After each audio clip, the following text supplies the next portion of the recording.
My name is Dustin Kelly, but everybody calls me DJ. I'm prior Army, serving as both a Ford observer and a military police officer. I spent the last 14 and a half years as a police officer and detective in a large metropolitan police department.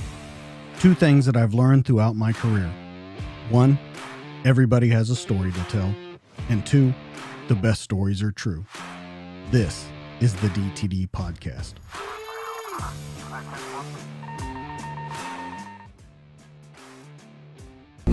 Hey guys, welcome back to the DTD Podcast. This week in the studio, a 31-year veteran of the U.S. Army. He started his career at West Point and ended it as the medical squadron commander of the Special Missions Unit. He has a bachelor's in psychology, a master's in healthcare improvement, and a medical doctorate. He's been the U.S. Olympic swimming team physician for the 2016 and 2020 Olympics, and now he's the co-founder of the Stellate Institute, a world expert clinic that specializes in treating trauma survivors with the ultrasound-guided Stellate Ganglion block. Tonight, I'm honored to welcome Dr. James Lynch into the studio. Welcome, sir. Great. Thanks for having me, DJ. I really appreciate it. So I'm so interested in talking to you because you're a doctor, but you're not really a doctor. You're kind of like a superhero doctor. And as you sent me all the stuff to talk about, and your background and your qualifications, it just was like never ending. I just kept going like, golly, like when did this guy sleep ever after he joined the Army? As I said, you started out at West Point. You got a degree in psychology, which I'm figuring kind of helped you push along the way to this, what you're doing right now. The psychology kind of has a background in the post-traumatic stress and things like that. Did you come from a medical family? Did you come from a military family? Like what set you down this path?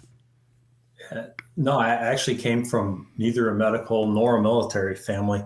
I'm the first one in the family to join the military.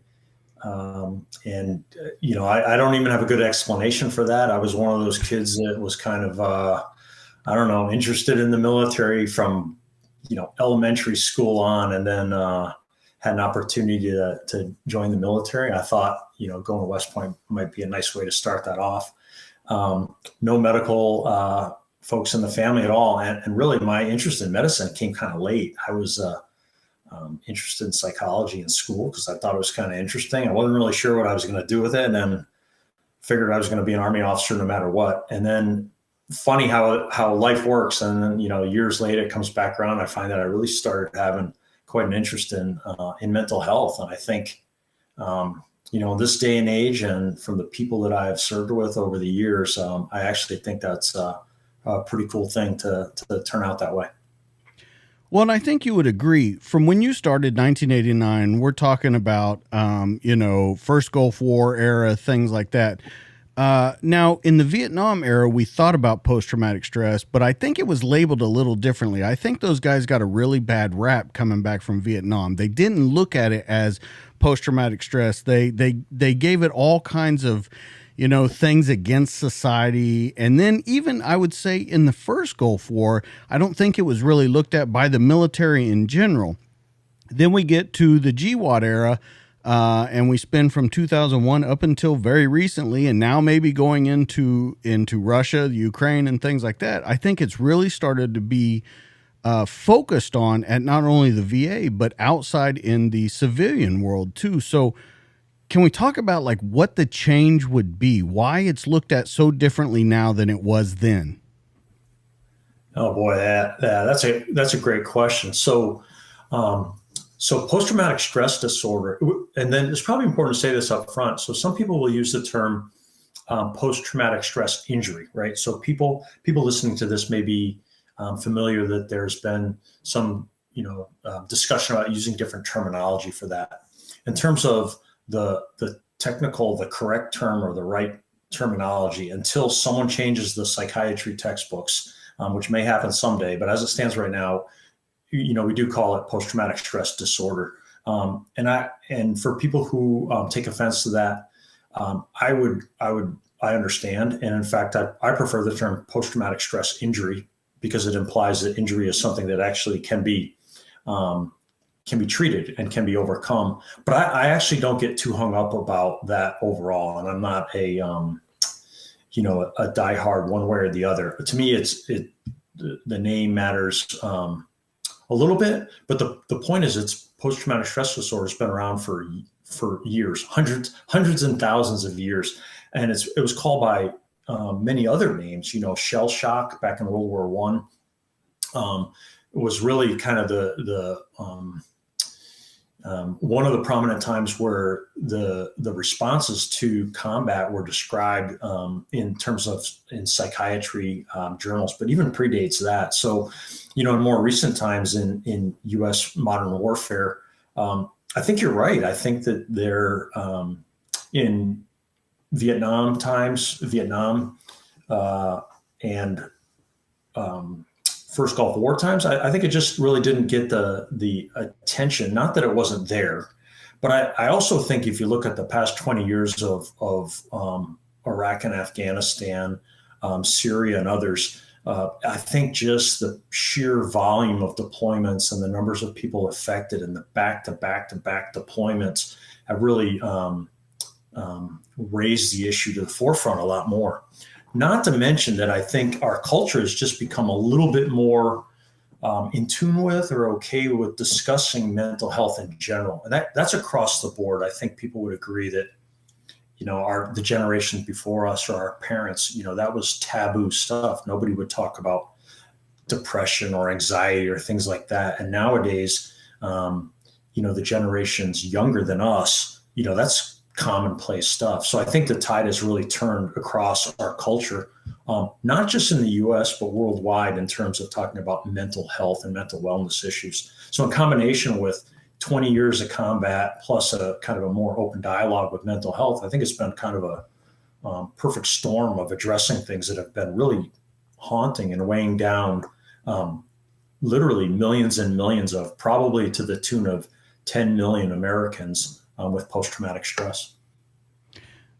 When you say that the era is different, I want to kind of go over your military career, because I want people to understand that you weren't just a doctor. You weren't just an officer in the military. You did some stuff that wasn't necessarily, straight down the road. You kind of took some side paths and things like that. But your first unit that you were assigned to, from what I'm understanding, is at Fort Bragg with the 82nd. You were there with them for 5 years. So it wasn't like you went to a slouch unit. When you go, you know what I mean? Big Army, they even considered in Big Army, they are considered, the elite of Big Army. You look at major units like the 25th, 101st, 82nd. There's a lot of these units that are thought of very highly. But as you go there, you go to Airborne, Air Assault, Jump Master, Ranger School. You did Flight Surgeon School, Navy Diving Medical Officer, Expert Field Medical Badge. Like, you did the things that you were needed to do, but you also went above and beyond. The reason I say all that is to say this. Do you think that helped you in your medical career?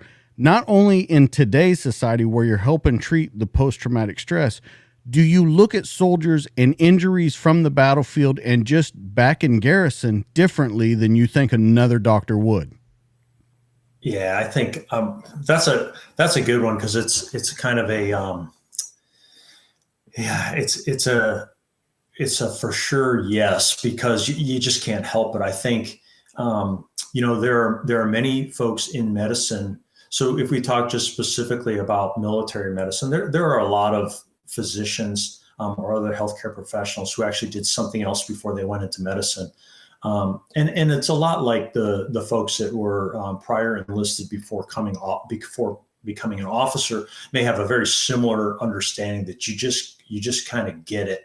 And there's a certain amount of credibility that I think you get if you've actually, done things like jumped out of planes 100 times, or, gone through Ranger School or things like that, or deployments for that matter. So I do think, and I appreciate you saying it, because it's awkward to say that and try to remain humble at the same time. But I am kind of aware of that now when I say, hey, here's this guy who's a retired colonel who served in Army medicine. And I think for a lot of people that conjures up like some guy in a white lab coat that's been hanging out in Walter Reed or somewhere like that for his whole career. Not that there's anything wrong with that, right? Like, I'm not in the least bit bashing my colleagues who have served the military that way. And I don't mean that. What I do mean is that you have a little different insight into what life is like on the ground or perhaps in tactical units. And where I think that becomes really key is in terms of the psyche.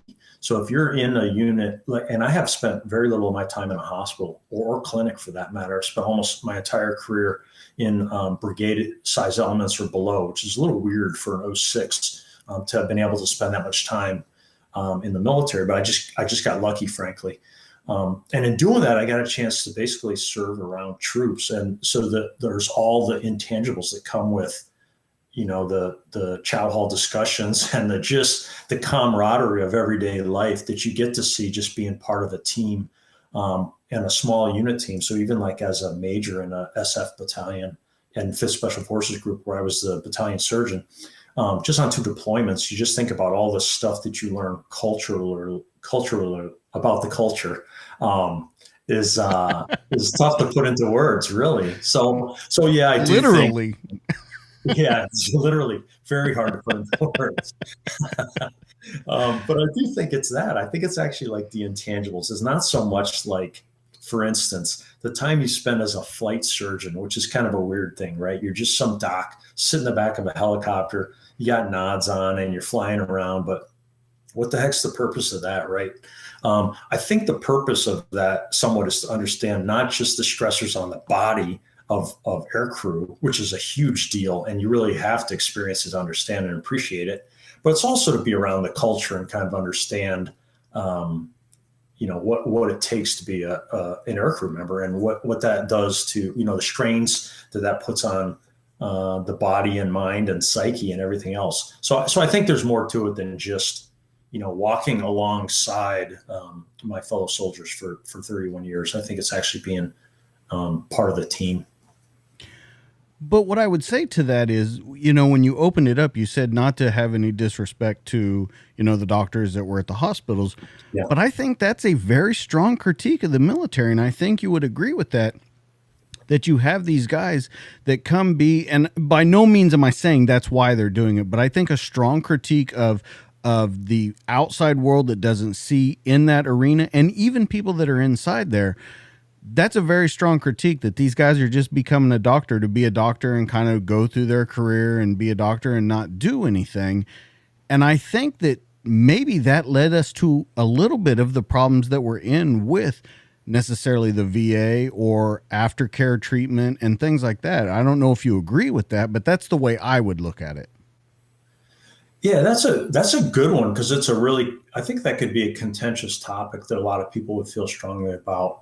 And I'm biased, of course, right? I'm part of the system. But before I was a physician, I actually taught the officer basic course for 3 years when I was a captain down in San Antonio at Fort Sam Houston. And I was leaning towards medicine at that time, meaning wanted to be an Army physician. And I felt very strongly about teaching 3 years worth of, a generation of future Army leaders in medicine, that there's a difference between being an Army physician and being a physician in the Army. And this was pre 9/11. So at that time, it was very easy for someone to be a physician in the Army and kind of do their time and come and go and have their med school paid for, residency paid for, whatever. I think it changed, because I've been in to watch the tide change over the years. And I feel like, while this may not be true across all the branches, I think certainly the folks that deploy with the Army and the Marine Corps, meaning the Navy physicians who support the Marine Corps over the past 20 years, I think got a real taste of what we signed up to be in terms of military physicians. That's not to say, I think your comments are at, the system's not perfect, and that you may have some people that entered military service maybe without the prior knowledge or conviction that maybe other people who raise their hands to enlist or to get a commission have. But I can't even. I could go on all day with individual examples of people who kind of, backed into the military as a way to pay for medical school, served 40 years and became general officers, and bleed green. So it's just, I think it's worth at least saying that there's quite a few people out there who, despite what setting they work in, consider themselves, diehard soldiers. So for whatever that's worth. And I would agree with that. I think that there has been a change, and you can see it in the focus has changed into things that we're going to talk about later on tonight, like the post traumatic stress and stuff. Things have changed. Now, with you being all the way back in the first Gulf War, what have you seen change that you really appreciated has changed medical wise for the military? Yeah, boy, talk about night and day, right? I think about in 1989, a brand new second lieutenant showing up to the 82nd. I'm in second 325 White Falcons, brand new guy. It was a whole lifetime ago, and the extent of Army medicine back then was so antiquated that most people will look at things like really the Battle of Mogadishu as being kind of a turning point. So it's probably fair to just jump in right there and just say, that with the lessons learned in Mogadishu in terms of trauma care, it just exploded in terms of better ways to take care of trauma on the battlefield. And then if you think about the 20 years of Afghanistan and Iraq deployments and the advances that were made in trauma care on the battlefield since 2001, it's amazing. I mean, it's one of those things where, and I'm not patting myself personally on the back at all, because I had very little to do with that. But there are some people out there in our community, particularly in the SOF community, who really were pioneers and just could be credited with saving thousands of lives based on changes in training, changes in devices. I mean, and these are things that many people are now so accustomed to that it's almost boring to talk about tourniquet use or something like that. It's become such a part of our culture. But that was unheard of in the first Gulf War. That would be a foreign concept. Or combat gauze or any other hemostatic dressing or any of these things were just like science fiction. Like nobody would even understand that. So I'm actually, quite proud of watching what military medicine has accomplished in terms of real concrete advances. And frankly, the funny thing is when you're in the military, you don't realize this, but when you get out or you interact with outsiders, you see the tremendous amount of respect that the civilian medical community has for the U.S. military medical community in terms of advances that have then bled over into civilian care as well. I think it's a great point you bring up with that trauma care, though. Two guys that have been on this show, Ryan Hendrickson and Lavery, Nick Lavery. Nick had lost his leg, had put had a prosthetic placed on, and went back actually to Special Forces as a warrant officer in Special Forces. Same way with Ryan, he didn't lose his leg, but he had to go through extensive trauma surgeries and all kinds of things that were placed on his leg. But he said, I'm going to go back and be in Special Forces. And he went back in Special Forces, which is unheard of. 10, right. 15, well, I would say 15 to 20 years ago, that's unheard of, especially getting back to that elite level. And you have things like, I think it's called the Thor team and things like that, the rehabilitation people. Yeah. So why do you think, though, that it took so long? Was it because we needed that constant deployment, that constant battle? What took so long to get to that? War, as we know, has always been brutal. So why has it taken so long to step our game up to it? Yeah, that's a good question. I think necessity is the mother of invention. And I think when you're faced with back-to-back deployments, something's got to give. And I think that there were, early on, there were some forward thinkers early on in certain pockets of the military community that I think really grasped, that we weren't getting it all the way done with the value placed on humans. So I'm obviously I'm biased. I spent most of my career as a physician in the soft community. So in terms of the soft principles, number one, humans are more important than hardware. I think that is, and what I've strived to uphold and hope have others uphold, is that that's not just a bumper sticker. It's not just a slogan. It's actually legit, and that the money, the budget, the bandwidth you spend behind that slogan should actually add up, and it should be. It should be more than that. It's not just lip service. So I think early on, as the soft community developed this appreciation for the human weapon system and the human being more valuable than hardware, then things fell in line behind that to try to optimize sustained health and performance. And I think, like many other things in the military, not to oversell the importance of the SOCOM community, but really the SOCOM has led the way in so many other things in terms of developing new tactics, techniques, and procedures to include the human weapon system, that trickles outward, and that there are particular pockets within the soft community that has just done a fantastic job with that. And then the rest of the conventional military across the branches will then pick up on that, and then you see this great ripple effect. I think it's actually interesting now, the perspective that I have, which is kind of fun now, is I have both of my daughters are in the military now. So now I'm looking at like the next generation, and it's actually quite interesting. I should be careful. I don't want to get either of them mad at me, so I won't disclose too much, but I have my oldest daughter is a Black Hawk pilot, and I get to hear her, and she's a platoon leader. So I get to hear, her experiences as a platoon leader now in today's day and age in the conventional Army. My other daughter is a Navy nursing student. She'll commission in a couple of years and join the ranks in the Navy as a nurse. So hers is a little, one step removed. But it's very interesting to hear from the platoon leaders out there today of how different the culture is in terms of trying to get after things like mental wellness, when that was unheard of. When we were platoon leaders, like that would just be bizarre. If you brought up anything about trying to address somebody's mental fitness or their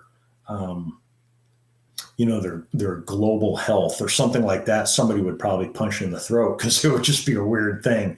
But now that's quite common. That's just normal everyday vocabulary for the leaders out there today, at least from my little snapshot of what I'm seeing through the next generation. Well, with tours that you've done in Africa, Iraq, Syria, you were based out of Stuttgart, Germany, so you saw a lot of the stuff that was being transferred. That's kind of the first stop being transferred out of that area of operation. Do you think it was partly in the moving the medicine forward was the kind of wars that we were fighting? I mean, these IEDs were going off everywhere, and we were fighting a very unconventional war on a conventional level. Do you think that was that had anything to do with moving it forward? Yeah, absolutely. So, actually, I think that's a really good point, because you brought up Africa. I think that's a particularly interesting thing that's early on in the early days of Afghanistan and Iraq, whether it was IED related or anything else, there's tremendous obligation on the military medical infrastructure to minimize loss, figure out better ways to take care of wounds and injuries, and then that took off, and there was just incredible amount of research behind that, involvement with industry, people developing different devices, how to build a better mousetrap to take care of whatever, how to improve body armor, how to improve the V-shaped hulls of vehicles. All these things we got to see play out right in front of our eyes over the years of deployments. But I think something that was very interesting was that our focus on, in this case, TCCC, or Tactical Combat Casualty Care, was really built on this golden hour of having air superiority and helicopters nearby, which is awesome. Like, who doesn't want to have that as a backup? So we became and still are experts at the point of injury, at the point of wounding, and have had the liberty of having far forward surgical care for so many years that became really something we were accustomed to, those on the front end or on the front lines. So because you brought up Africa, I thought that was a really interesting point.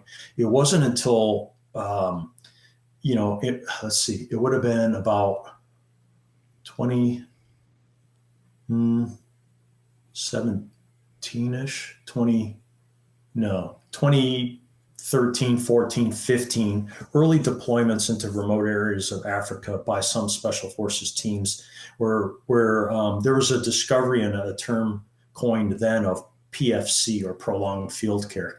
And the interesting thing was, for 10 years being trained based on the battlefield of the day, meaning the current day, with helicopters within 30 minutes time of flight, our medics became fantastic at point of care treatments, stabilizing, evacuating, and survival rates are fantastic till you find yourself in Africa. And then all of a sudden, game changes, right? So I think in this case, the changes on the battlefield, it's the obligation of the medical community to then figure it out, right? Like, okay, well, we're not going to be able to cover the continent of Africa with Blackhawks. It's a impossible feat. We got to figure out something else. And it's pretty cool because this was really born out of some very savvy 18 Deltas or Special Forces medics on the ground in Africa that started asking hard questions. And who they started asking them of was of their senior leaders, the physicians out there. Like, hey, doc, how are we supposed to do X, Y, and Z? How long is this tourniquet okay to stay on for? And how do we manage these burns when we can't get an aircraft in for a whole day? Things like that. So another, really good medic-led advancement in medicine was prolonged field care, which looked at exactly that. How do we sustain a casualty that we just can't evacuate and get out for extended periods of time? And that's not just a U.S. thing. That's really branched out across NATO forces because, we sure as heck aren't the only game in town in Africa. In fact, French been there forever. So it has been a great opportunity to watch us collaborate with our NATO partners on a lot of things like this to figure out how to work with teams to deliver, to close the gaps, to deliver prolonged field care in Africa. So, I rambled there a bit, but back to your original question about how has the shape of the battlefield transformed what medicine has done? Exactly that. It's really forced military medicine to figure it out, like figure it out quickly, because you don't have a lot of liberty to just take your time when you got, people spread out all the way from Dakar, Senegal to Somalia and sprinkled everywhere in between. You don't have the liberty to just take your time. You better figure it out now. Well, and I think you bring up a couple good points there. One, that I don't think that people recognize those 18 deltas, exactly what they do. It's taken that level from you up there, your senior leaders, and really putting that, whether you call it pressure or whatever, down to those guys to really treat it until it gets to you. I mean, they've got to be on their game out there, especially in places, like you said, like Africa, and places that they can't evac out of really quick. With that being said about them, and with us talking about, the landscape of the battlefield now, what do you think is the next advance for them? Because I hear some crazy stuff that they could do. I heard that transfusions can be done out in the field, all this kind of stuff. So where are we headed with these guys? Because, I mean, they are top notch. Like, if they got out, I don't see them having trouble in medical school and stuff. These guys are at the forefront. Yeah. That's a good one. If I could, I don't even know the right way to say it, but I would love to just acknowledge or give a shout out to all the medics that I served with throughout my career, which are too numerous to count or name. But boy, talk about an amazing and inspiring group of people um, that really were probably responsible for me sticking around the military to 31 years, and I don't know, trying to keep up with them even at the age of 53, 54, and finally calling it in. But I think to their credit, many of the medics that I served with over my career are brilliant and will not take a half answer. Always looking for a better way to do something. Always looking for a way to sharpen their skills or ask hard questions. And you better be on your game. And if you don't know, you better figure it out quick. So I think that's been great. As far as the next advance, I think it's a great question. I don't have a good answer other than to say this. What I have watched over the years is a real a tendency to look for sophisticated ways to accomplish what can sometimes be done in simpler terms. And this is a tricky one because there's always advances in medicine going on.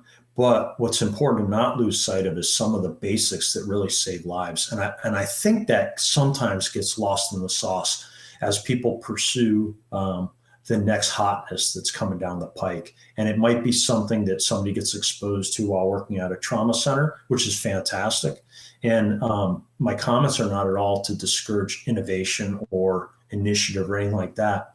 But I think there's a bit of a risk that comes with pursuing the next great technical advance for saving lives on the battlefield at the risk of losing the basics in terms of really good basics in training and repetition and muscle memory and simple things like communication and controlling the chaos. Those are the things that really save lives. And so I don't know exactly where it'll go. It's been fun to kind of watch. Now I'm on the sidelines, right? I'm just some old retiree guy. I don't know necessarily that you're on the sidelines of it, but let me ask you a question that you have no law enforcement experience, but I want to speak to you from a law enforcement point of view for a second, because I would ask you, just like the battlefield has changed for the military since 2001, the landscape for policing and law enforcement has drastically changed. And I will even shut that down into a 5-year phase. It has drastically changed. Ambushes are up. Police being shot on search warrants, riot control, all these different things that are happening. But I don't know that we've seen medical treatments go up that much in that area. So how do we bring that over into a law enforcement area? Because one, with post-traumatic stress, that was part of the thing that I told you about, was talking to these guys about that it's okay to talk about these things, but also just the medical advances, bringing them over. Do you have any idea how we would do that? Yeah, I think so. I have a couple of thoughts, and you're right. I have not served in the law enforcement community, although I love cops. I love first responders, and it's actually a really cool thing to be a civilian now, and now be immersed in a community where I can actually take care of them. Whereas before, all the time in the military, I was pretty much took care TRICARE beneficiaries, soldiers and families, which, I still love, but it's pretty neat to do that. What I would say is there have been some pretty cool advances that have transferred over. And I think, there's a thing called the Hartford Conference and Hartford Consensus that was really designed to take what was called the Stop the Bleed program, which was to take all the lessons learned from tourniquet use in the military and transfer that to the civilian community. So nowadays, if you walk through the airport or another public setting, you'll see the bleed kits on the wall next to the AEDs, the defibrillators. That's a huge deal. Like the people that were behind that within the military, many of them from the SOF community, that really said they felt an obligation, like, okay, these are lessons that we've learned, in Baghdad, in Kandahar. We got to get these to the streets of wherever, Chicago, Baltimore, Podunk, USA. It doesn't matter. And and that's been really successful. That's cool. And there are plenty of first responders trained now on similar stop the bleed programs that were learned, years ago in the military. So that's a huge success, I think. To your other point, and the thing that I feel, and the thing that's near and dear to my heart, or the thing that I spend time on, is really working on mental health. And I think the parallels are just spot on between the law enforcement community and the military community that I have served with over 30 years. I think that the belief systems, the values, the hard work, the dedication, the selflessness that I see in cops and firefighters and EMS crews are run directly parallel to what I've been a part of for my 30 years. And it's actually what causes me to want to reach across and try to gather in the community, because I think we have so much in common when it comes to issues with mental health. Which is like a taboo subject still to talk about. Although I've had many conversations, and I treat many cops and firefighters and EMS nowadays with the procedure that I do for trauma. But I can tell that it's still a bit of an uncomfortable topic, where I felt like we kind of cracked that within the community where I served, at least within the SOF community over the past few years, where I really feel like we made enormous advances to break down stigma. Not to say that it's perfect, and there's probably people listening to this that would, raise their eyebrows and say there's still a tremendous stigma in the military. Absolutely, I'm not denying that. But I think on an individual level, in small pockets, there have been some really impactful senior leaders, both officers and enlisted in the military, who have come forward and shared their personal stories, whether it's with depression, anxiety, suicidality, substance abuse, or PTSD. And that's really my area of interest. So, just to focus on that for a second.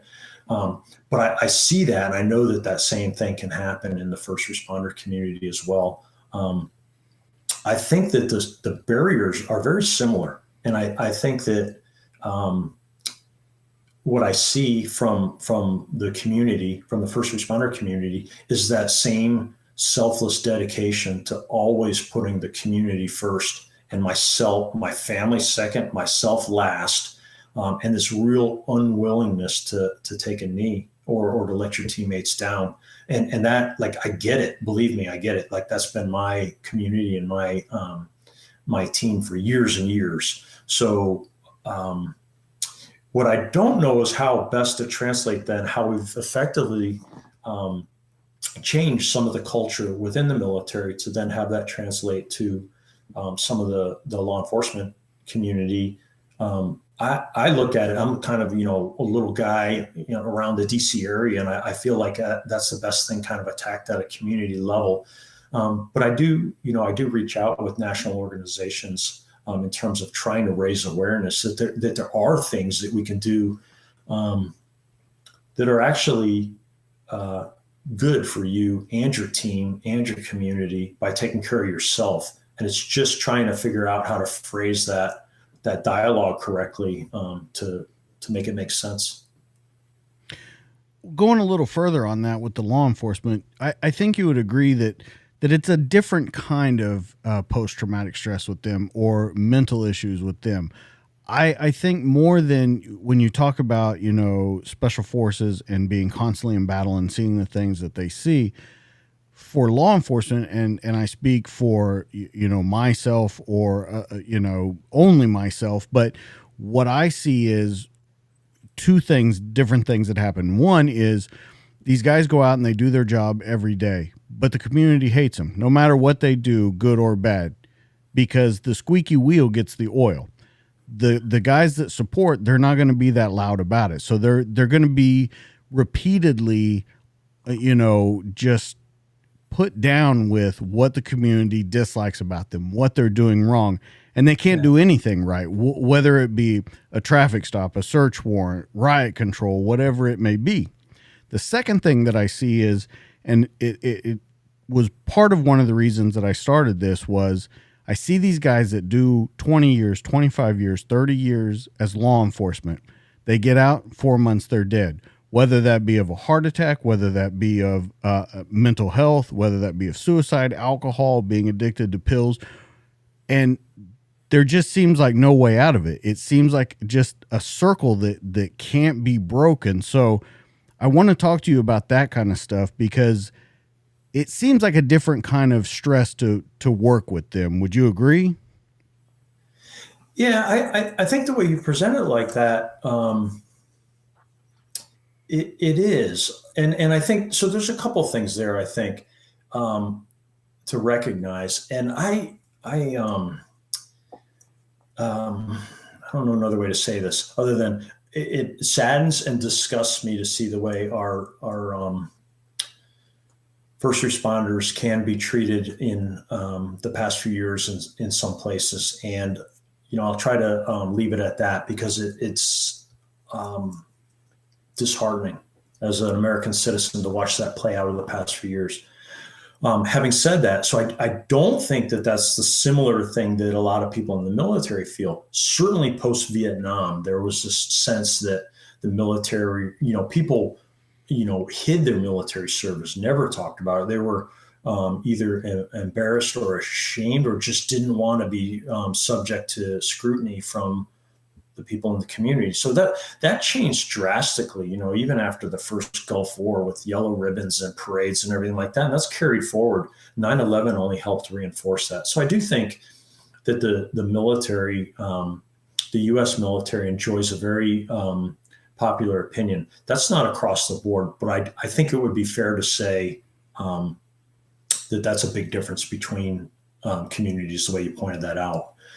I would say how the stressors, there is something interesting about that, because I do think this question about whether or not soldiers, and I'll say that generic term for military people, develop PTSD from combat deployments. There's actually quite a bit of evidence to show that might not be true. There's actually quite a few folks, which sounds kind of weird to say that, right? There's actually quite a few folks who have really some baseline trauma, even from childhood, that might, set them up for something. But then what I see a lot is there may not be a specific traumatic event or a specific haunting nightmare or recurrent or intrusive thought that plagues them, but it might be this chronic long-term overstimulation of the fight or flight system. So if we're talking about that in terms of military service, particularly over 20 years of people who have had back-to-back deployments, I think it starts to run a lot more parallel with what you see in the law enforcement community in terms of everyday, day-to-day stressors. I think if you could talk to a lot of folks in the military who would, whether they would, admit it to their family members or not, loved their deployment time, not across the board, but there are certainly people who thrived in that environment. And then it's the stressors of coming home and trying to figure out how your life fits in the community when you're not in Iraq or Afghanistan or Syria or elsewhere. Can I interrupt you there? Because you said something please. that really, where you say people thrived in that environment, but they don't tell their families about it. But don't you agree? They don't tell their families about it because that seems almost weird to present to someone, not to people like you and I, or to people that understand why they would say they were proud to thrive in that environment. But to the normal person, I think that there's still that stigma that if they said they thrived in an area that was just constantly in chaos, that they're looked at differently. Yeah, I think that's fair. I think that's why people sometimes guard that, and that's the kind of thing that they'll discuss among their tribe very comfortably. And it's difficult to make sweeping statements like that, Absolutely. or generalizations with all the mix of people who have served in the military, from single deployment to back over 20 years with different levels of training. So it's a hard thing for me to make generalizations. The point that I was hoping to reinforce, though, is I think that the stressors that impact on the psyche of law enforcement officers, of firefighters, of EMS and other people that are going to be called on a daily basis to put themselves in harm's way daily, routinely, like it or not, come home, take the equipment off, and go to bed with your family. I think those stressors have a long-term effect. Your fight or flight system is constantly switched on, and then you have to shut it off at night, go to sleep in your bed, hopefully, adjust okay, but do that for many, many years. And you start to wonder, it's not crazy then that your autonomic nervous system, which is really my area of expertise, just stops working so well. It becomes a bit dysfunctional, or what we say is can get stuck in an elevated position or stuck in the on position, some people say. But you don't have to have been blown up by an IED or seen your buddy's, a decapitated body next to you to have that. Simply being exposed to a threat on a daily basis can just, gently nudge that sympathetic tone up and up and up. And then what in my experience, what you get then is, and there may be people listening to this call now who get this, you get, you lose control of your ability of your emotions, where maybe you snap at your kid for doing something, lose your temper, you go 0 to 60 for no reason. You stop and you go, well, that was dumb. I don't know why I did that. And then I think most good people feel guilty and shame about that, because you feel terrible. You're like, that's messed up. Why did I lose my cool? Why did I snap, go off the handle at my wife or neighbor or whatever, or lose your mind at the slow driver in the left lane, which is a common thing? You can intellectualize that. You can say, well, I shouldn't do that. That's weird. That's not me. That's not how I used to be. But you can't help it. And that's my point, is I think that there's changes that actually happen in the body that you can't help. And you shouldn't feel guilty or shame about it. You ought to just feel like, okay, I got to go get some help for this. Just like you would if you broke your leg and your buddy said, hey man, let's go for a run. Well, you wouldn't feel guilty if you couldn't run with a broken leg. You just say, hey, I can't run. I got a broken leg. Right. But people feel guilty because their brains may not work the way they used to, but they don't feel the same amount of comfort or ease to like raise your hand and go, all right, I'm gonna go talk to somebody that can actually get after this, so I'm not, spiraling downward here, as you mentioned. And we'll get into that a little later once we get into the actual treatment. But that's what it does, is help to set up to lower that inhibition to talk to people. From everything that I've read and understand about it, that's what helps kind of push it in that direction.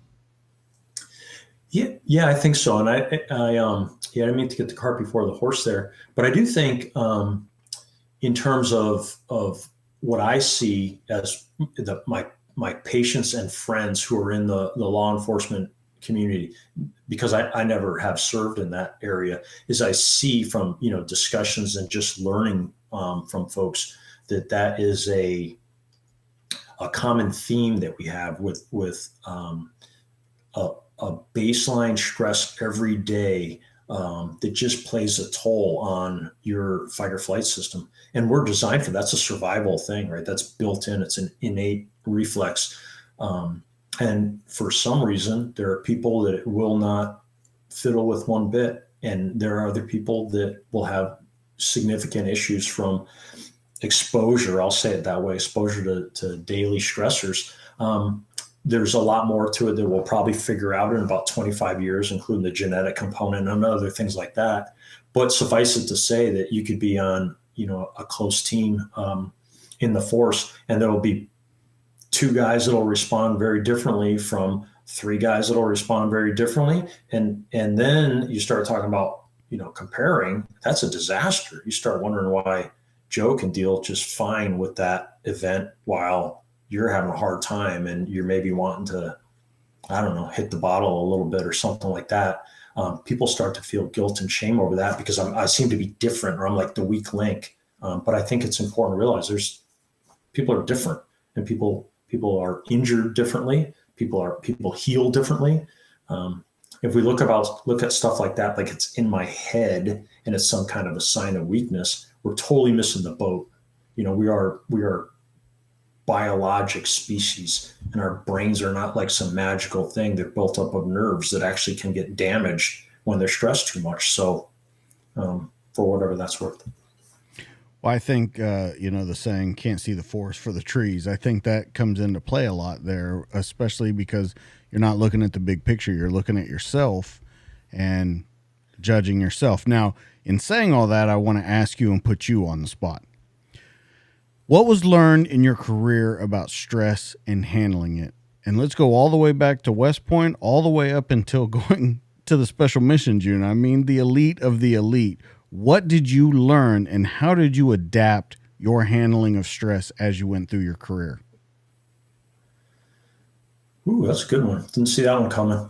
So I think it's kind of an interesting one because I think if anybody knows a little bit about the military academies or anyone who's been through basic training, whether that's in the military or in law enforcement, I think that stress inoculation is kind of you understand that. You understand what that means, and that people use, slang terms like we got to break you down before we can build you up and things like that. So I think a lot of us, there's nothing unique to my background. Started out in like that, like I'm 17-year-old kid, literally, 1 week after I graduated high school, I'm standing there getting my head shaved and raising my hand and getting yelled at. And, but that's not a unique situation. I think there's something interesting that's worth bringing up because maybe others can relate to this.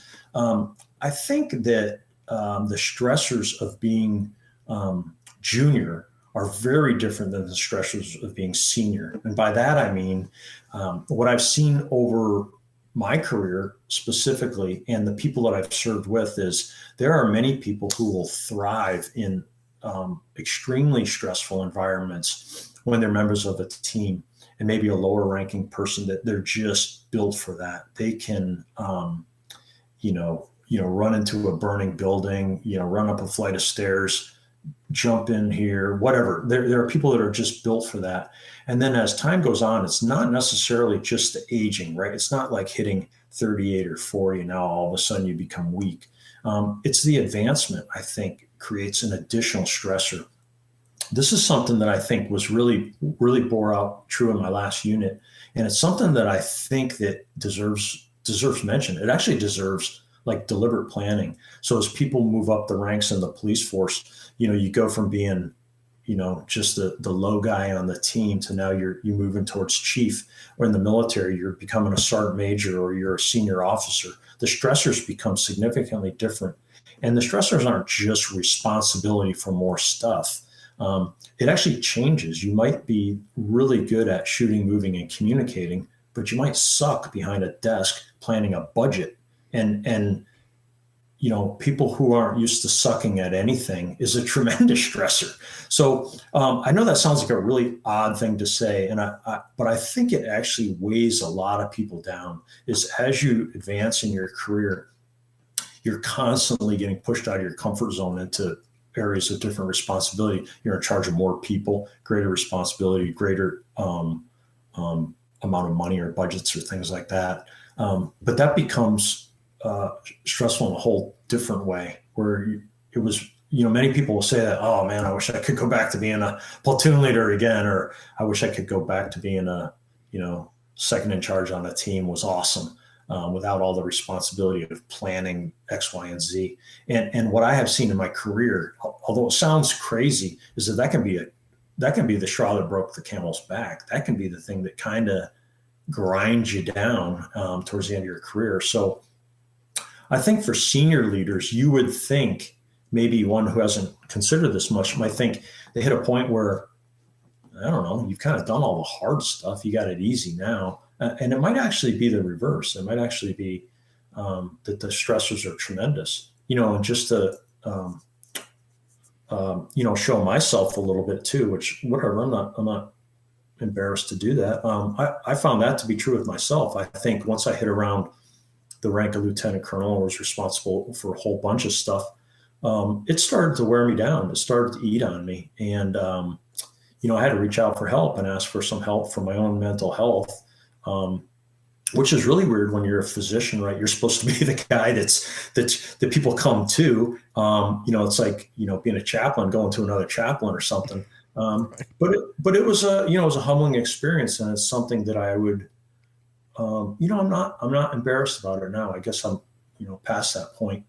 But I think that even people that are, you look around your community and there are some people that are badasses that you just would not expect to have a chink in their armor.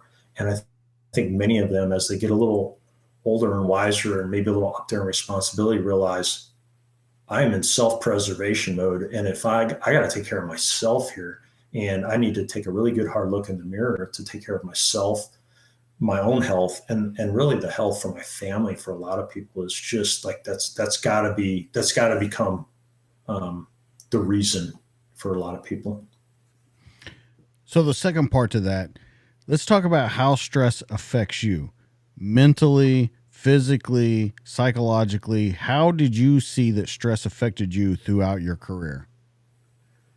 So I think stress. This is true for a lot of people. So I think my story is probably not that different, but my stress would pop off at my family. I'd be pretty good about keeping on my game face for a good 12-hour day at work. Not show my downsides. Not always, because I could be a little irritable at times at work as well. But I think for many of us, myself included, I could keep things kind of bottled together pretty good until I got home. And I have 3 kids. They're all up and out of the house now. But at the height of stuff going on in my career, they were in elementary, middle school, high school, with a million things going on. All 3 of them played 3 sports in high school, and my wife and I are always spread real thin just in terms of just trying to keep family stuff together.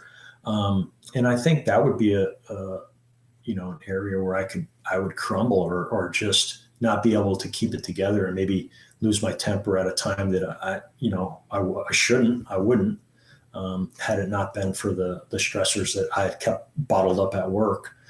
So I'm thankful that, I'm still married at coming on 30 years here, and none's the worse for it. But that's not true for everybody. I think for many people, that pop-off valve at home can ruin a lot of stuff, and it's kind of at the expense. You're saving yourself and your job and your profession, all admirable things, but sometimes at the expense of what happens afterwards. And those stressors on the families can be tremendous. We ask a lot of the families of people in public service, whether that's in your community or nationally in the military, and our families, they may or may not have signed up for that, but they got it. And anyway, I'm thankful that my stressors, I think,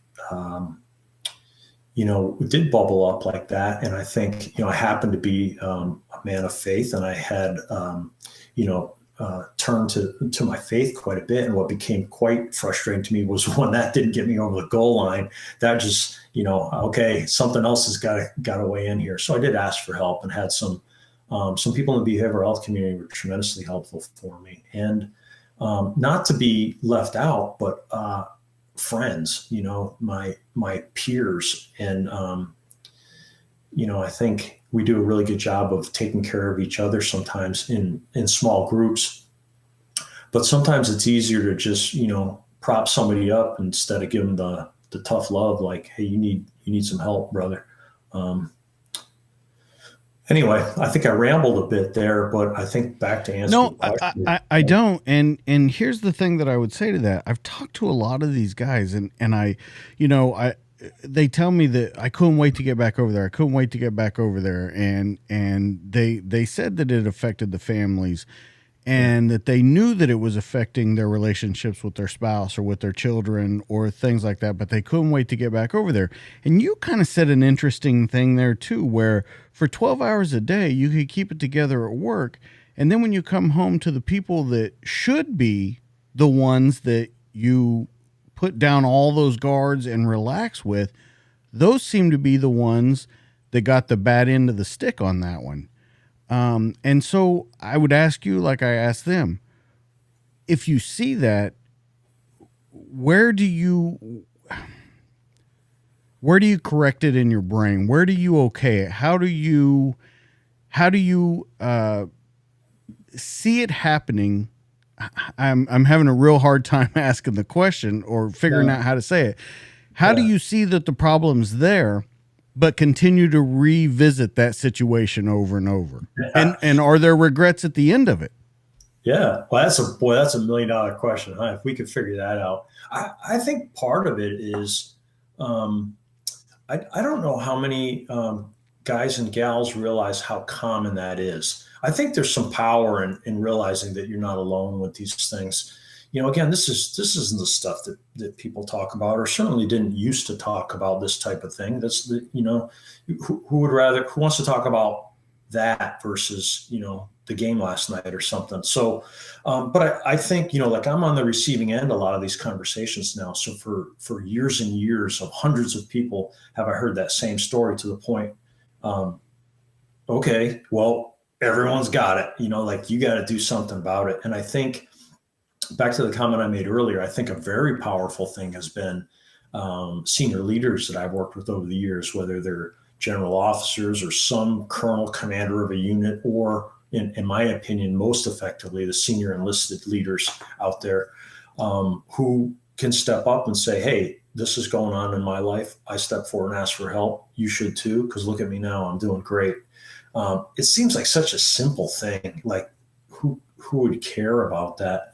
But I really think that's been a game changer over the past years, is having more senior leaders step up and publicly admit things like, "Hey, I was letting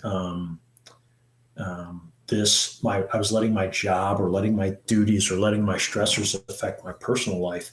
And I don't think there's too many people out there who would, in their right mind, say, "Well, I don't care how I treat my family." Like, people don't think like that. The problem is trying to break that cycle and say, well, I could, there's something I can do about it.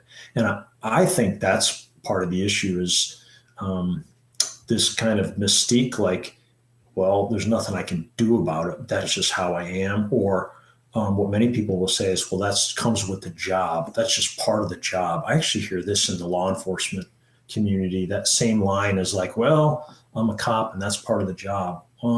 Well, I don't know Is that it? it is. I think that if your home life and preserving your family life and being a good person does not have to be sacrificed. Now, I'm not like making rainbows and butterflies here, but I do think that the first step is just like saying that, okay, I got some work I could do here, and I actually think there's something that could be helpful. If you don't think there's anything that could be helpful, or that someone next door raised their hand for help, one of your teammates, next thing you know, off the force or something else, you better bet you're not going to step forward and ask for help. So I think that the barriers to care have to be broken down so that people are not, asking for help should not be perceived as a punishment in any way. And when I say asking for help, I'm saying that kind of generically. Or I mean, like, seeing a mental health provider, or seeing a chaplain, or seeing somebody who you can just talk to get after some stressors with just some basic talk therapy, for lack of a better term. I think if you fear that there's repercussions to that, or you're going to be taken off your team, or have to take a knee, then I don't care how bad it gets. I don't think people will do that. I know that people are that committed. My teammates were for 30 years in the military, that committed to that. I don't doubt that there's many people out there in the force that are cops, firefighters, EMS, military, that feel the same way. I'm not going to jeopardize my role to my teammates by stepping forward to ask some shrink for help or something like that. But I know in the long term, that's the thing that's going to keep things going, and it's going to make you a better teammate and better at doing your job. So my final question before we get into the actual treatment, and it's something that's always just blown my mind when I think about it. You get these guys that were Delta or Special Forces or or SWAT guys or narcotics undercovers, and they faced the dragon hundreds of times, and they've done all of these almost superhuman things throughout their careers, and they leave and they turn to suicide. And it's always been crazy to me when I think about it that they faced all this evil, all these demons, and put them all down. And when they get back and they're in quiet time or they're with themselves, it just overcomes them. Can we talk about that a little bit? Because I think that's the big focus of all this, because it is destroying the military, law enforcement, first responders. It's eating it from the inside out. Yeah. Yeah, boy, that's a complex topic. And I have shaken my head at this too. I can say that there are some people who will say things like, I can't absolutely understand how anybody could ever possibly kill themselves and do that to their families. You'll hear people say that. I understand. And I think that there are people who will hit a point of hopelessness or despair and pain, literally pain, either emotional or physical, that they can't find or feel that there's a way out, and that seems to be the only answer. So I think it's important to just say that up front and recognize that, as kind of morbid as that sounds. I think that a lot of people have placed emphasis recently on transitioning from the military as an important time period for this, but it's not the whole answer. But it's worth talking about, because this phenomenon exists across many professions. The transition from the military. So I just went through it, right? I'm 1 year out from retirement. I was in from the age of 17 and out at the age of 54. I haven't known anything but the military since I was in high school. And the change in identity is no joke. So I think, back to your point in terms of the elite or most accomplished, or whatever terminology you want to use, if you're going to go from a point where you have been the best of the best, whatever that is that you've done, and that you have invested your life, your whole career to something, and really in your profession, which is different than a job, right? I'm not saying your job, I'm saying your profession. This is something you're calling that you is part of your identity. And when you go to hang up your uniform, it's a big deal. It's not, and I remember looking on LinkedIn and seeing people post things for the couple of years before I retired and thinking, yeah, that's going to be kind of a doozy, but I'm sure I'll be fine. I got faith. I got strong friends and stuff like that. But no one is immune to that. And even people that I've known well, that I've served with, that I thought would be smooth sailing or cruise through the transition period, had bumps in the road. And it's tricky. It's just something that is hard to put into words, but I don't think it's one of these things that we just throw up our hands and say, oh, well, transition's hard, we can't do anything about it. I do think that there's some pretty important efforts that I saw in my last unit at Bragg that I thought was interesting, that people were really trying to lean forward on that and help people appreciate that their worth and their value was not necessarily tied to their duty position or what they did. And I think there's so many people in the military that have so much to offer.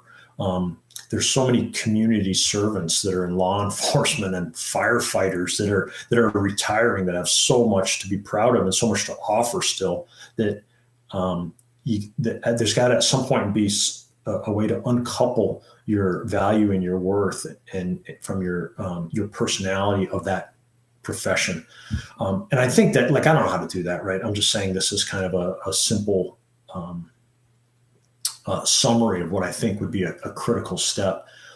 There are plenty of people that work in the area of suicide prevention specifically that look at what can we do in the transition time period to try to get after just that. And I want to mention that goes across professions. The other place that you see this is in athletes, which is interesting, right? Because we're really talking about our community here as what I consider us kind of the same community of military and first responders. But I happen to work with high level athletes and have for quite some time. And there is a very similar phenomenon in athletes as they retire for someone who's been singularly focused and their identity wholly tied to that. Now, I'm not, I'm drawing the parallel there just specifically about the identities and the impact of mental health after retiring from sport, whether that's an Olympic athlete or whatever. But you see the same phenomenon play out. So I think that it's worth saying that the identity in the transition period is really it's a fragile thing, and somewhere upstream to get after the fact that your identity as a community servant, as a law enforcement officer, as a soldier, or as an airman, is not related specifically to your uniform or your stripes or your badges or your awards. But it's more to who you are as a servant, as someone who serves others. And there's tons of ways to do that, after separation or after transition. Unfortunately, some of them just aren't as cool. It's really that simple. There are times where many people are going to take off their uniform and they're going to look at it one last time and they're going to go, I was pretty damn cool. And I did some pretty cool things. And you know what? Probably not going to do them again. I'm going to do some other things, but I may not ever be that cool again. That kind of stinks, like that's part of getting old, I guess. But it doesn't mean that you're worthless, and it doesn't mean that you have no value, and it doesn't mean that you're a has-been or anything like that. But I do agree with you that I think it's devastating that this has been a known problem for so long, and it doesn't seem like anyone's been able to make any head ground on it. It's just still there. Well, I think one of the things that you point out, I've seen you talk and say the documentary "The Weight of Gold" is a great one to watch about seeing that transition from that elite to just being a normal guy or girl walking around. Yeah. If you haven't seen that before, I don't have any. It's an HBO special, "The Weight of Gold," and I've been lucky enough to work with Michael Phelps for years, and I regardless of his athletic accomplishments, his leadership in the area of mental health has been fantastic. And, I think really, going back to the point of leaders sharing their stories, having an impact on others. And I think there's, a lot to be said for people that are in a spotlight to be able to share their stories or share their, show their weaknesses or show their struggles to make an impact on others. And I think the impact on others from that particular special has been pretty remarkable. Well, like with every story that has conflict, there's a resolution and kind of rising up and a good ending to every great story. So I want to show a video real quick. It's about 90 seconds of the actual treatment, and then I want to get into it with you. Now, I took this directly from your website, but we'll take a look at it, and then let's get into this, how you're helping people tremendously, because I've heard people talk about this that have gotten it, and it's unbelievable how they talk about it. So let's take a look real quick. The U.S. Army is researching an anesthetic injection that could be key in alleviating symptoms of PTSD, a disorder that impacts hundreds of thousands of veterans. Early clinical experience with the shots, known as stellate ganglion blocks, have produced promising results, with troops experiencing near immediate relief of anxiety, hypervigilance, and other symptoms, according to military researchers. In the procedure, doctors inject a local anesthetic into the right side of the neck, guiding the needle to the area around the stellate ganglion, a group of nerves that is part of a bridge between the brain and the body, called the cervical sympathetic chain. This chain is part of the nervous system that prepares the body for perceived dangers and regulates the fight-or-flight response. Sometimes it can become dysfunctional or activated inappropriately. The SGB injection temporarily blocks signals between the brain and the body.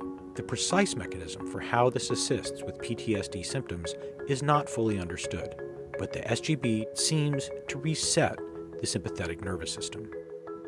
Doctors who have administered the injections say they firmly believe it works, but the wider military is waiting for the results from a controlled trial currently underway before they endorse the treatment.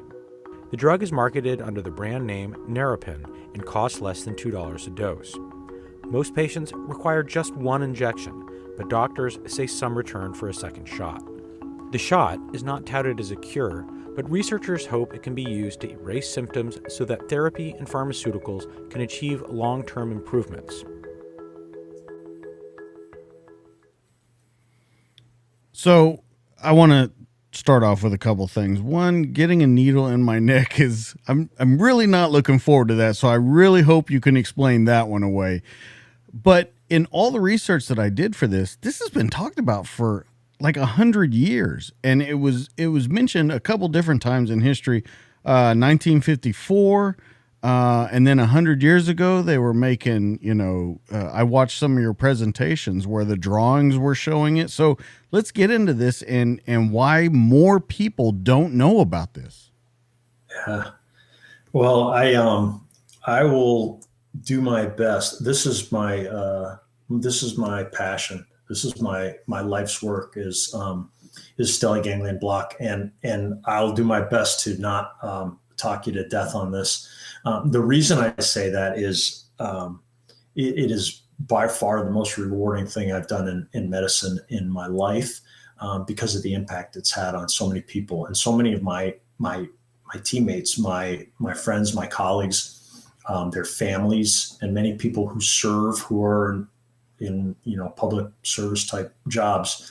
Not to mention the number of people that are affected by trauma. So just in terms of a big number of people that can potentially be helped, this is just a huge deal. I mentioned the 10 million Americans with PTSD. An interesting piece about that is worth talking about on this first is the fact that of the 10 million in America, about 2 million are combat vets. So that surprised some people. The rest have to do with trauma from other reasons, whether it's childhood, domestic assault, so sexual assault or abuse, first responder trauma. There's a number of others. So that really a minority of that is from combat trauma. And in terms of demographics wise, there's about 2-to-1 women to men with PTSD in America. So anyway, to me, this is a big deal because it's a big deal. And the stellate ganglion block to me has just been a game changer. It's not a miracle cure, but it damn near is a game changer for so many people that it just turns things around. So when I retired last year, I joined my partner, a doctor named Sean Mulvaney, also a military veteran of 31 years, former SEAL turned Army doctor, and he and I both served in the SOF community for years. And Dr. Mulvaney is the one who introduced me to stellate ganglion block back in 2010, 2011. And now we work together in Annapolis, Maryland, really to raise awareness and bring this to a wider group. The video does a pretty good job of explaining everything. I think it's nice. It gives a nice graphic and shows what it is. To answer your first question, though, DJ, almost everyone who I do a block on, and I do them pretty much every day,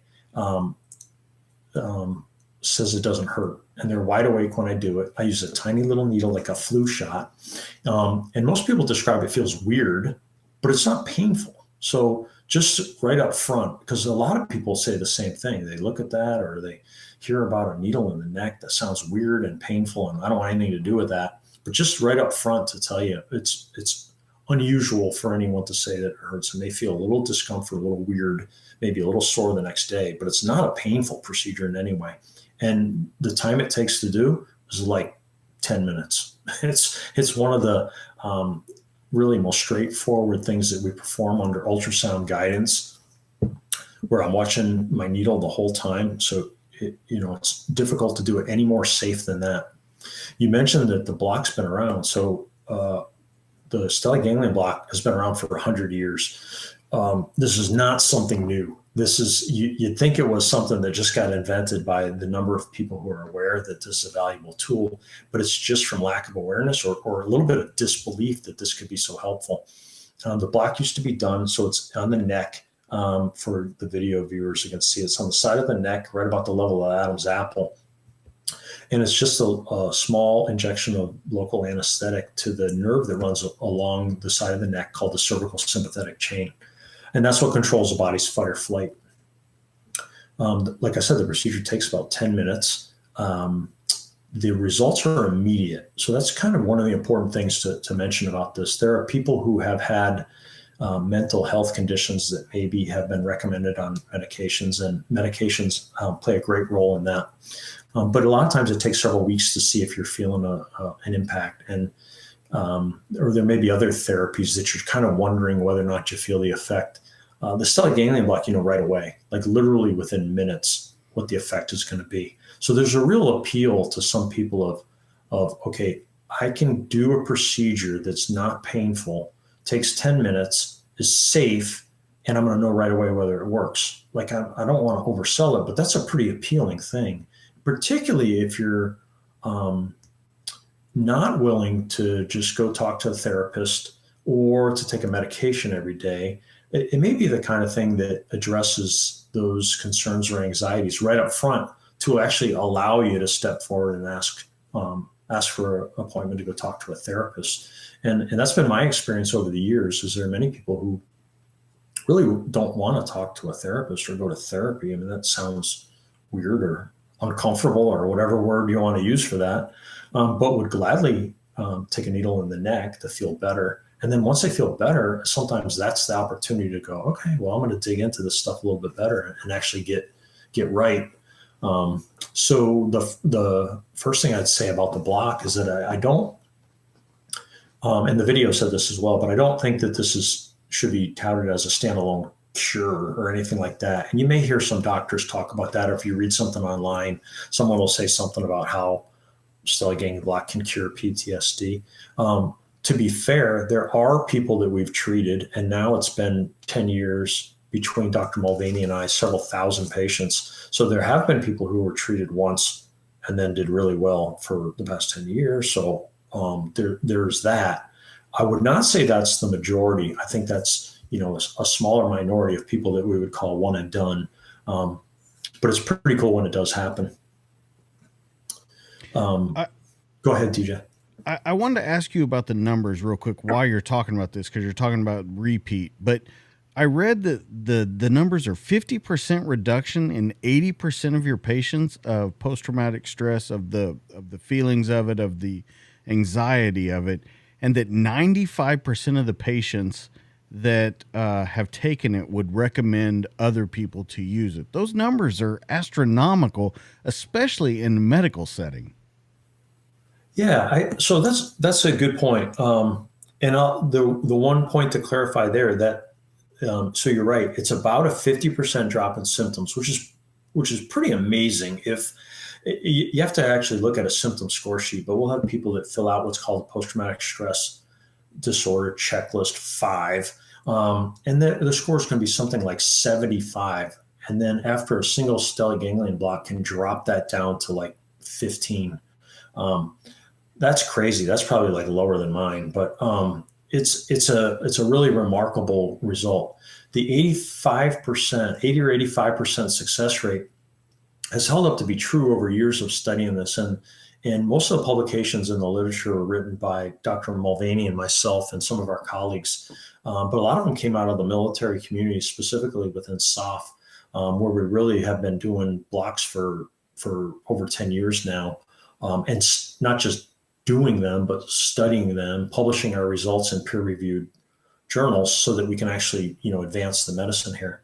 But what I started to say was that was with a right side block. We've kind of advanced the science a little bit now. So a little bit through a bit of an accident, discovered that a left-sided block can be utilized in the missing 15% or so that don't respond really well on a right-sided block. So there's probably people that are listening to this, or there may be people listening to this who know someone that said, "Oh, I had a stellate ganglion block, a few years ago, didn't do much, or wore off really quick." That's true. That there is a percentage of people that have, still an okay response, meaning they dropped their symptom scores by 10 points, but not an awesome response. very few people get worse. So there's not a whole lot of things in medicine like that, like almost in the single digits of per thousand. Like that's just unusual for anybody to get worse. So most people get either a little bit better or a lot better. The people that get a little bit better, what we have started to do over the past few years then is to offer an opposite side block. So we always start on the right-hand side for, some sort of variety of reasons that have to do with the anatomical storage of the memories. But then some people will respond really well to a left-sided block.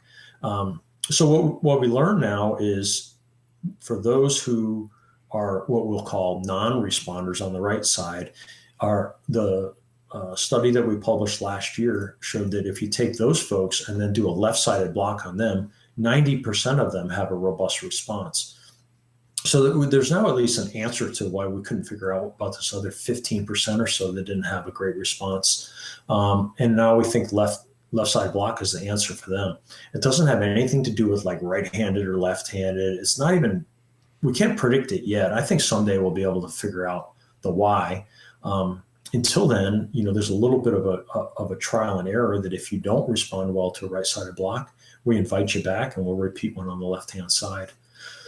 As far as the 95% number that you used there, just to clarify that, the study that we did was actually asking psychologists.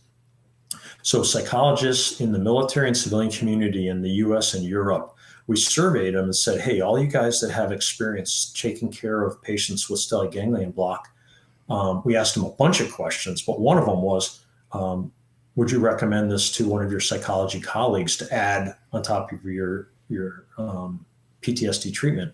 And 95% of them said yes. And then that research article was pretty interesting because they actually found that there was no harmful or negative effects of a stellate ganglion block as compared to all the other treatments for PTSD, which did have, so some medications sometimes have a negative effect, sometimes other exposure therapies can have a negative effect, but none of them, of anybody that reported, found any negative effects from adding stellate ganglion block to their therapy.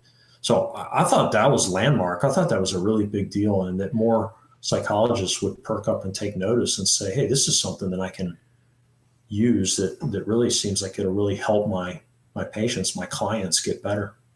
Well, I think you're almost selling that study a little short too, because not only were there no negative side effects, but there were some that were actually harmful to the patients that were going through it. And it showed up on a couple of different of the study that it was actually harmful towards the patient. Another thing that I would like you to kind of explain is the study that was done. I think it was done by you and your partner, where there was two different kinds of injections. There was almost like a false injection and then the injection, and the difference in the two, because I thought that was pretty amazing too, how that worked out, that it almost exponentially reinforced what you were already saying. Yeah. So, the video that you just played, that was actually done right before the multi-center trial was complete. So they say something at the end there that's like, the study's underway and the military will wait and see what happens, or something to that effect. Well, that study was published in JAMA Psychiatry in 2019. And that's a study that my partner, Dr. Mulvaney, and I are on, as well as many other people that have worked on this project over the years. It was done between a hospital in Germany and Landstuhl, Tripler, which is in Hawaii, and the hospital at Fort Bragg, Womack. So 3 Army hospitals over several years. And what that showed is we actually did a sham injection, that's the term used, the medical term used for fake injection. They should probably look for a different name. Yeah, I know. I think sham sounds kind of hokey, but it was actually an injection into the superficial muscles of the neck, but not into the deep muscle where the cervical sympathetic trunk lies. And what the results was that the stellate ganglion block that was done appropriately was twice as effective as that sham injection. So the reason to do that then, of course, is to try to tease out all the possible biases and things like that. The sad part of that story is that study, while we thought was a resounding success and a really obvious thing, was still not enough to convince a lot of people to adopt this wholesale. And specifically within the VA, there are a lot of people fighting hard to have the VA offer stellate ganglion block across the board. The VA has neither endorsed nor discredited it, and they basically leave it up to local hospitals whether or not to offer it. So there's about 20 or so of the VA hospitals across the states that may offer it. And hopefully that'll change in the future. That's part of what we do at our institute, is to try to advocate for that as well. Don't you think that goes back to what we talked about earlier, though, and the critique of military and maybe VA healthcare and taking care of the soldier? Do you think that, I mean, with everything that's been proven about this, don't you think that adds to that critique?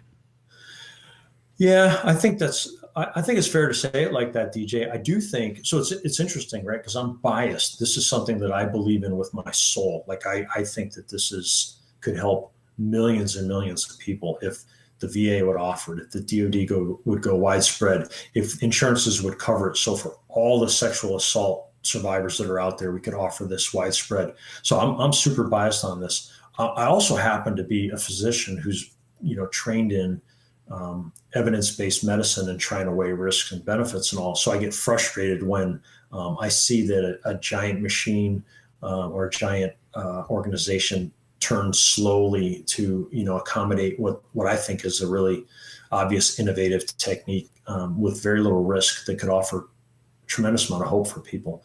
But I also understand it. So I can say that at the same time while not trying to poke them in the eye, but frankly, I'm getting a little impatient at this point. So we are actually undergoing another randomized controlled trial right now. So if anybody is out there interested, we are doing another stellate ganglion block trial that will hopefully be the straw to break the camel's back, or push the evidence over the edge here. We teamed up with Ohio State to conduct a study at our place in Annapolis with a telehealth option at Ohio State that veterans can sign up for. Now, as that's going on, we hope to publish our results sometime in the next couple, I don't know, it usually takes a couple of years to get all that out. But that hopefully will be, the evidence required for us to really push this boulder over the top of the hill that we've been pushing up now for about 10 years. Can we talk a little about central autonomic dysfunction? Yeah, it's a great point. I think it's helpful. I look at some of the symptoms of post-traumatic stress as, if I can say it like that, they're almost neurologic, not psychiatric. And I think it's important because sometimes people look at things like, if it's something that's psychiatric or psychology, that I'm a broken toy, there's something wrong with my brain, it's not working right.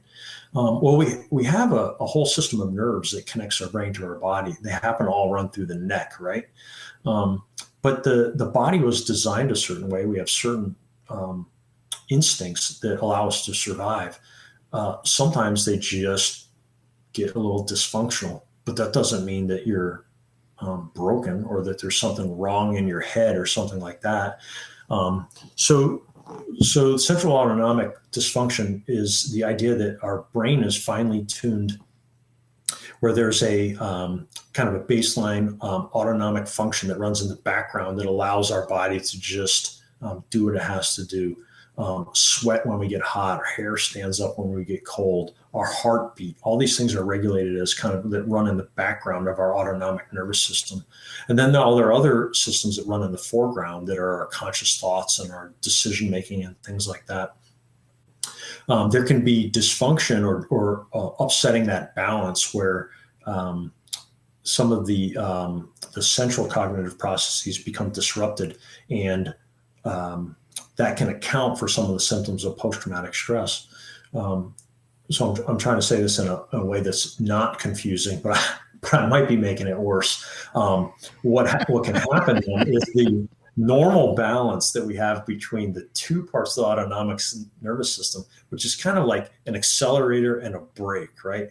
It's like the fight or flight system, and then the rest and digest system. So you're in a fine balance, and most of the time your body works really well. It gets revved up when it needs to, You're driving down the road and the guy in front of you slams on his brakes while you're changing the radio station. You look up, your whole body locks up, you're sweating, your heart races. That's a normal response, fight or flight response. That's your sympathetic nervous system. And then once you catch your breath and you pick your Happy Meal up off the back of the floor, your heart rate goes down, you have a normal response, everything's fine. For some people, that exposure to fight or flight over time ratchets up the sympathetic nervous system so that it now overpowers the parasympathetic or the rest and digest system. For some people, it's not necessarily like it's flipped on and it's just cranked all the time. For some, it just may be elevated. And it's the kind of thing that we can actually address. And that's what the stellate ganglion block does. It addresses the abnormal elevation of the sympathetic nervous tone by blocking the nerve in the neck and then putting it to sleep for 8 hours. And when it wakes up again after 8 hours, it wakes up in a less excited state. And it sounds like a very simple thing to say, but most patients will use terminology like, I feel like I got rebooted, or somebody reset me, or I have a feeling immediately after, like there was a release or a letdown of stress or tension. People will describe feeling relaxed or sleepy. None of those things are properties of the medicine that we inject, ropivacaine. Ropivacaine just blocks the nerve. So any of the feelings that people feel afterwards are not a result of the medication that we give you. It's a result of the signal that we take away. So it's that signal that's going brain to body, body to brain, back and forth that's built this circuit. And it feeds back on itself. So all of us know this too. This is not like some fancy science. We know that if we tighten up our muscles in our body, our brain gets ready to fight. And then it tells our body to tighten up again. And that can become a circuit that just gets worn into our neurologic nervous system over the years, so that it becomes very difficult to reset all the way down to baseline, so that you might just be on edge all the time. You can't relax. You go to the mall and you're constantly looking over your shoulder, or startle reflex, or you're just irritable at stuff that you know you shouldn't be irritable at. These are normal reactions to having a sympathetic nervous system that's been dysfunctional or regulated up higher than it should be. And the thing with the block is it can help fix that. It helps fix it by resetting it and rebooting it back to its normal baseline. So before we get into like potential risks, and by the way, I looked at potential risks. They don't seem really that big. There's a couple in there that are, I think would frighten people, and I want to talk about those specifically, but I want to start with this question. With all of that, how do you sell the point to people that just can't seem to wrap their brain around that reset? I think when you say that, a lot of people would go, great, that sounds exactly like what I need. But I think it would also set a lot of people maybe on edge, that you're resetting something and they're worried that something may be taken away from them. Is that a good way to say it? That's a perfect way to say it, because it hits home exactly in this community that we're talking about. So and this is what we did to actually, alleviate that concern, was study that early on in the special operations community, which was, the question came up really early from a group of operators. Hey doc, tell me again what you're doing. So you're going to reset my fight or flight system, the thing that I've been honing for 20 years so that I can stay alive in combat. Tell me why you're going to do that again. Right. So I understand the question perfectly, that there would be people really concerned about anyone messing with my fight or flight system. What I can tell you is we studied that, and not only was there no negative effect on things like reaction time, dynamic visual tracking, the kind of things that you would need to survive in combat or in a gunfight. Some people actually got better. We never went back and repeated that study, or we haven't yet gone back to do that. But we have heard anecdotally about this clarity of thought that can come with stellate ganglion block, which is essentially like closing down all the open windows that you have that are just pinging your brain all over the place, and allowing you to think more clearly, and allowing things like concentration and sleep to be affected so well. So I think it's a fair question that people would say, hang on a second, I don't want to reset something that I've been working to hone. But I could reassure you that that's not what happens. Also, the nervous just goes to sleep and wakes up again after a few hours. So it's not something like, which has been done years ago, where people tried actually clipping it. Like, let's see what happens if you clip that, or radio frequency ablate it. That's not what we're doing. And what may help people is what I say is what has been used in pain medicine for quite some time is sometimes people have a condition where their nerves are on fire or just hyper sensitive, something called chronic regional pain syndrome, where people can get phantom limb pain that are amputees, where a nerve gets really enraged. And we can use a similar process in medicine to block the nerve with a simple numbing medication, allow it to go to sleep. And when it wakes back up again, it wakes up in a less excited state. So that's actually what stellate ganglion block is used for in hospitals every day across the United States, is for a pain procedure to treat neuropathic pain like that.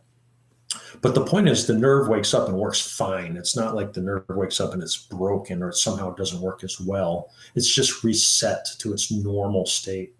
And anecdotally, what my patients report to me, and I keep in touch with literally hundreds of my former patients, is they feel like themselves again, not like some new version of themselves that cries at movies or something weird like that. It's actually like, well, I feel like I'm at okay. There's nothing wrong with crying at a movie. Let's just put that out there right now. Maybe Rudy. But anyway, I'm just saying, people have voiced concerns about maybe having personality changes. I've had people concerned about, well, I don't want my personality to change. I would say almost to the one of them, the people that I keep in touch with feel like, they restored their previous real personality. And I think the appeal is they know that that's not coming from a pill or some other thing that some doctor gave them. Back again to that point, when I do a block on anybody, I always say, I'm not giving you anything today. I'm taking something away. So anything that you feel after this is not the result of ropivacaine. Ropivacaine doesn't make you calm, it doesn't make you happy or sleepy or any of those other things. It's just going to block the circuit that you have developed that's running between your brain and your body. And your brain has been telling your body all these negative signals, and we're going to break that, take it away. I've heard people say that they hadn't felt like that in 20, 22 years. I can't remember what the guy that was being interviewed, he said within like 30 seconds, he felt better, and said he hadn't felt like that in like 22 years, something like that. It was a crazy number.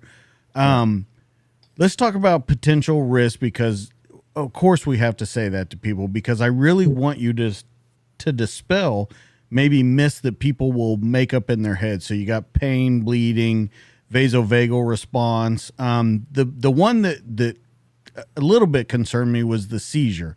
So let's talk about that and explain, the steps that are taken to kind of relieve that pressure from them of worrying about that. Yeah, that's perfect. That's actually the thing that concerns me. That's made me really modify how I perform the procedure. So a couple thoughts on that. The safety profile for stellate ganglion blockers is extremely safe. And like we mentioned at the beginning of the show, if anybody missed it, I think, or halfway through, that the procedure is done blind, meaning no imaging, no ultrasound, no fluoroscopy. It was literally stick your finger in deep into someone's neck and touch a bone, and then follow your finger down with a needle and inject it without looking at anything. And that was done safely for 80 years.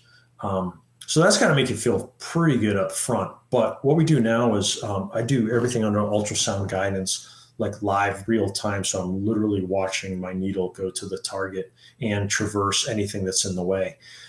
There are some doctors who still perform this under fluoroscopy, which I would not do. There are doctors doing that. So there may be someone that listens to this now and takes offense at that. But pretty much every doctor I know who's been trained to perform stellate ganglion block, both under fluoroscopy, which is live X-ray, big machine like a C-arm. Anybody that's been trained to use that technique and ultrasound has all changed over to ultrasound now. So, and I think it's for safety reasons. So that's why I'm saying that.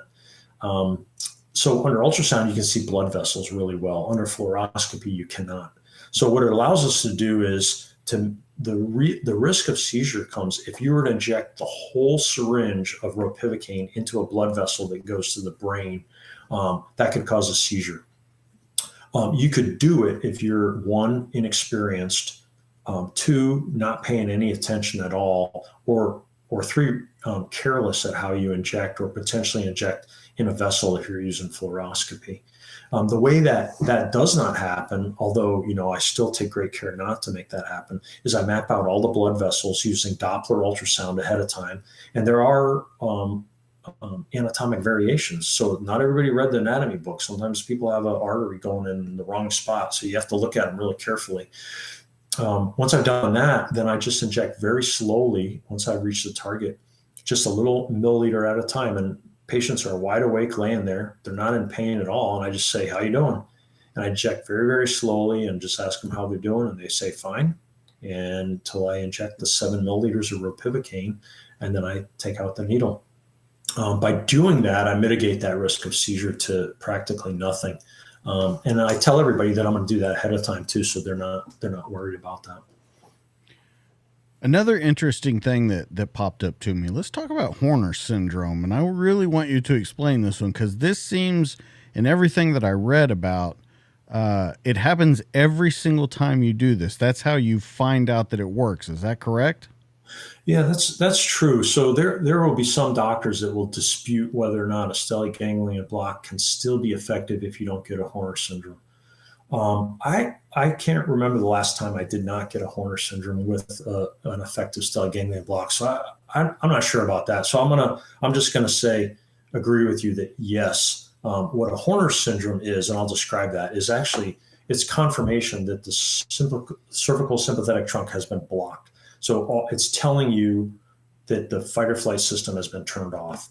And what Horner syndrome is a temporary change in the face that happens after a stellate ganglion block. It lasts about 6 to 8 hours, the duration of the ropivacaine, and then your face goes back to normal. But for that period of time, it looks asymmetric. The side that you get the block on, your eye will droop, so your lid droops. The white of your eye will become injected or bloodshot, and your pupil gets smaller than the opposite side. On top of that, your face feels a little warm or full, and you can get a little sinus pressure from the blood vessels inside the sinuses that dilate. Occasionally, people will get a little headache with that or not be able to breathe through that side of their nose. And then, although we don't measure it anymore, your whole side of your face and your arm are actually increase in temperature by about 1 degree compared to your other side. Why does this happen? It's the body's natural response. It's actually what happens if your cervical sympathetic system is shut off. And what you get is a dilation of the blood vessels. That's kind of a normal response. And it confirms that the block was done correctly. It usually lasts about 6 to 8 hours, and then people go right back to normal. So everything that we've talked about tonight, we talked about the main things that PTSD, and you said symptoms that you saw in yourself when you'd come home to the family. The main ones that are affected by this injection are irritability, angry outbursts, difficulty concentrating, and then trouble falling or staying asleep. They cover down on those things. We've talked about that it could be 1 injection to 2 injections. What can people, kind of in wrapping this entire thing up, what can they take from this in looking into it a little further? Yeah. Well, when Dr. Mulvaney and I stood up the Stellate Institute a year ago, we decided we wanted to build our website so it would be informative, educational. So, I would refer you to the Stellate Institute .com, which is our website. On it, we hung a whole bunch of frequently asked questions. There's testimonials, the 60 Minutes special, other media, and then we also hung all the literature that we published in the peer-reviewed medical journals. So for people who really want, don't just give me testimonials. I want to know the science behind that. All those are hung on there too, that are to include our level 1 study that was published in JAMA Psych is on there. So I think the short answer is I would refer you to our website. we put a lot of time into trying to answer people's questions ahead of time. Having said all that, I think if you read through all that, if you read through the website and see that, okay, this seems like something that would potentially help me, you may ask others. You may ask other people. There are plenty of people in the community who have benefited from stellate ganglion block, would be more than happy to share their testimonials with you. I would not be surprised if you are already seeing a therapist or a psychiatrist, if you ask them what they think, if they are not familiar with it. This blows me away still. I was scratching my head when I moved up here to DC last year, and I've reached out to many behavioral health providers in the area who not only weren't that familiar with stellate ganglion block, but actually never even heard of it. And there's about 40 articles published in the peer-reviewed medical literature on it. We've treated thousands of people. There's 10 million people with PTSD in the US, and it's effective in 85% of people to drop their symptoms by 50%. And there are people that are trauma-trained psychologists that have never even heard about it. So that's a problem. I think that that's a multifactorial problem. There are some barriers to getting the word out. But don't be surprised. My point in saying that was don't be surprised if you ask, your friendly neighborhood psychologist what they think about it, and they give you an answer, something like, well, I never heard of it, so must not work, or I didn't learn about that in school, so must not be good, or the jury's out, or something like that.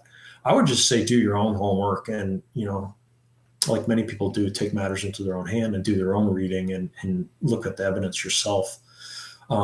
We are happy to see anybody at the Stellate Institute in Annapolis, and in particular, both Doc Mulvaney and I.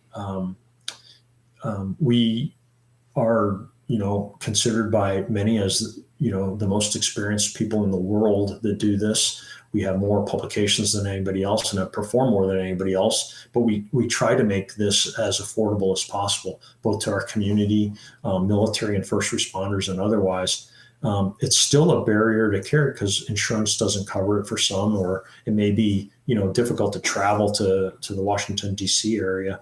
But we'll make every effort. If anyone is in crisis and needs to see us, we'll get you in the next day. We'll figure it out, whether we come in early, stay late, work at lunch, whatever, we don't care.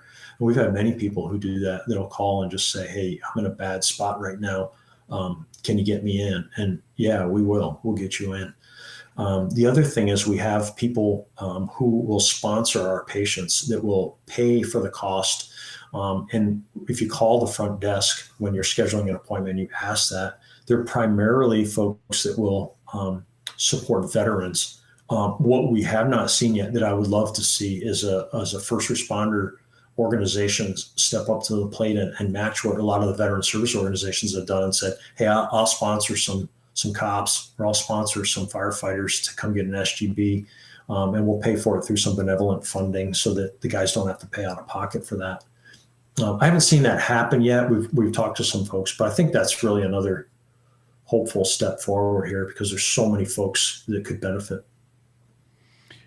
Well, Doc, I think we've covered a lot of ground tonight. I am amazed by this ever since we've been talking and doing the research on it and watching the videos on it. There's a ton out there, and especially from you. And what's great about your website, drjameslynch.com, is you have a 90-second version, a 20-minute version, and a 90-minute version to explain. Now, I've watched all three, so I think people can go there and just depend on what amount of time they want to spend in learning about it.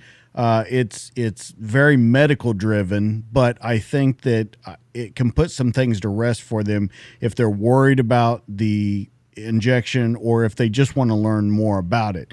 Other than that, and you talked about the Stellateinstitute.com, is there anywhere else that people can find you or look into research on this? No, I'd actually put those two together, and there's a link from my website that's up there, the drjameslynch.com, right on the front page. There's some other stuff that I work on there as well. But really, if you're interested in the stellate ganglion block and everything about it, I think if you go to the Stellateinstitute.com website, there is, and if you have something that's not on there, tell me and I'll put it on there, because that's really the goal, is to make that a place where people can go, whether you're a patient, whether you're a family member, where you know someone that has questions, or whether you're a psychologist or psychiatrist, where you can go and get your answers. Other than that, I'm happy if I can say our phone number online. I don't think that's up on any graphics. Absolutely.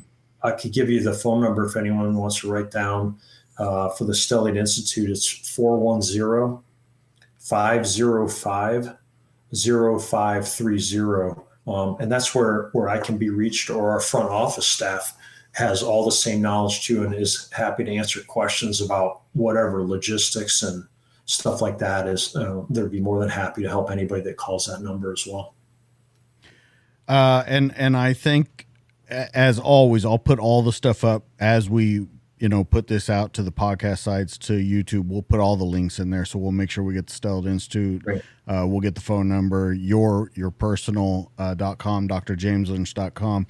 Guys, listen, this is an important thing that I think a lot of people still aren't talking about these days, for whatever the reason may be. A stigma, they're worried that someone will look at them differently, whatever it may be. I think that this needs to be at the forefront of people talking about this and possible cures and help for the situations that they're in. If you're feeling any kind of way, please reach out to someone, whether it be a friend, whether it be a family member, whether it be the Institute itself. If you're feeling like you're not right, please get a hold of someone to let them know that you're not, so that we can get you treated. Guys, if you want to find some more about him, of course, StellateInstitute.com, drjameslynch.com. If you want more of me, you can find me on Instagram at DTD_podcast. You can find me on Facebook at the DTD Podcast. You can find me on YouTube, where all these are in video form. You'll be able to see the video actually itself. You'll get to see what this man looks like and what you have to look forward to when you go to the Institute itself. Don't forget to check out our partners, Tier 1 Outdoors. They're a 501c3. They help soldiers and law enforcement with PTSD, take them on hunts to work through their PTSD. Badass Boxes is also a 501c3. They send care packages to special operations soldiers in the worst parts of the world, and they actually make them up the way the special operations team wants them made up. They add the items that they're asking for. So please go help these guys out at their websites. If you need anything else, I'll have all the links posted on this show versus podcast, audio, and video. Guys, that's going to be the show for tonight. Please go check these guys out. That's Dr. James Lynch. I'm DJ. This has been the show. We'll catch you guys on the next one. See you later.